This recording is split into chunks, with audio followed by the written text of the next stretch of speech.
I loved Soul, and so I was excited to go back to 22's like background. I was a very existentially motivated child growing up and had all these questions. So definitely like I connected with like my inner child a bit on 22 versus Earth for sure. Can you talk a bit about what inspired the approach to expanding 22's background in a short? So as we're working on Soul, we're putting all of our, most of our story attention on Joe Gardner because it's his story. And so you get a lot of his background, you get his family, you get, his friends, where the barbershop where he hangs out.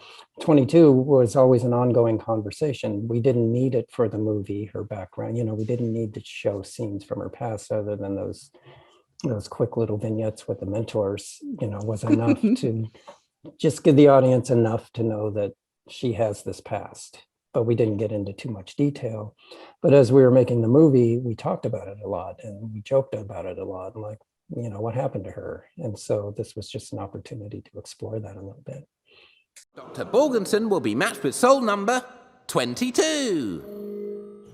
22 has been at the U Seminar for quite some time and has had such notable mentors as Gandhi, Abraham Lincoln, and Mother Teresa. I made her cry. Ignore that. Put me down. We're truly glad to have you here, Dr. Borginson.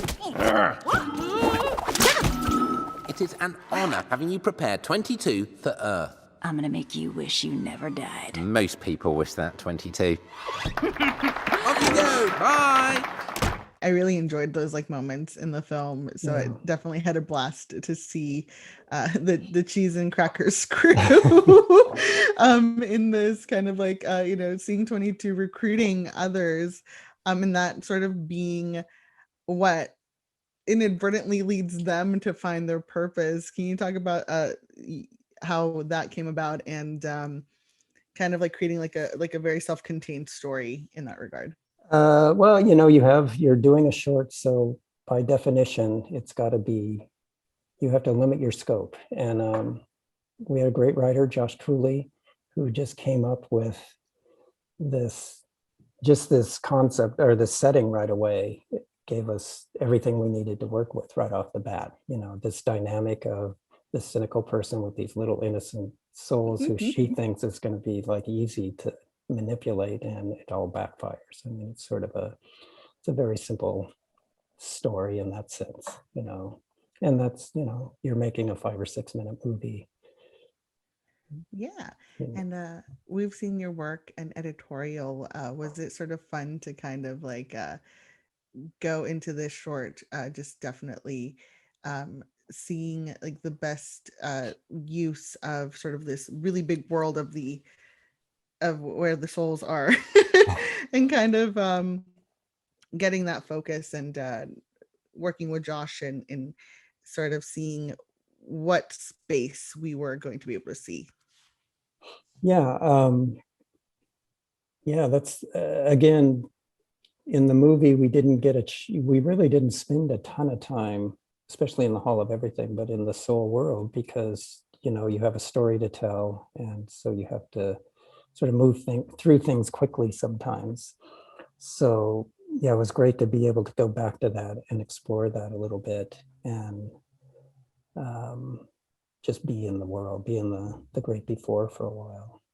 Was a lot of that pulled from things ended up being cut from the film, or did you have the freedom with this story to just kind of like create little new spots that you wanted to? Yeah, this was completely nothing. Yeah, there was nothing from this it wasn't a deleted, there weren't any deleted parts from the film. This was all done from scratch. What excited you about,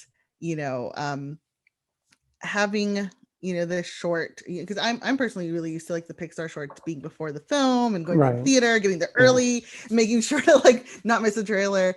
And now it has a completely different platform in streaming. Does that change sort of like anything in regards to coming up with new stories to tell just in a different sort of content stream?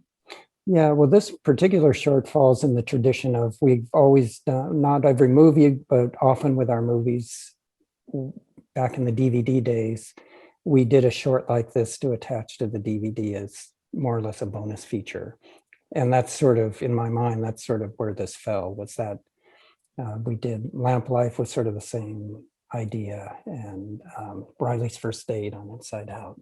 So it was more in that tradition of the, just a little added feature about the movie, some little thing that we wanted to explore. So we're still making our other, completely independent things, and that's a different sort of scope, and that's a different time frame that we have to make those. So. Do you have any personal favorites of the shorts that just jumps to mind for you? Oh yeah, For the Birds, Ralph Egglestones. It's always been my favorite short. What sort of inspires you as a filmmaker and a storyteller, and what sort of stories are you interested in telling in the longer form, perhaps? So I get inspired. I have a very eclectic, range of movies that I like. Everything from, one of my favorite movies is Charlie Chaplin, The Gold Rush, but another one of my favorite movies is Apocalypse Now. Yes, I was going to ask. I was like, I really liked some of the Easter eggs in regards to other movies in there in the short. And I love the Japanese director Ozu as my favorite, who's very, and it's hard to say. It depends on my mood, I guess. It makes a lot of very big concepts about existential sort of questions be very accessible for young kids. Is that something that really interested you in sharing in this specific short? Oh, definitely. I think, and just making existential questions more fun is much better than being over serious, let's say. So yeah, that's part of why I enjoy Pixar movies so much too, is this sort of underhanded way you get people to think, Hey, look, I already know everything about Earth, and I don't want anything to do with it. You're missing out on the joys of life, like pizza. I can't smell. We can't taste either? All that stuff is in your body. No smell, no taste. Or touch. See? Okay, I get it.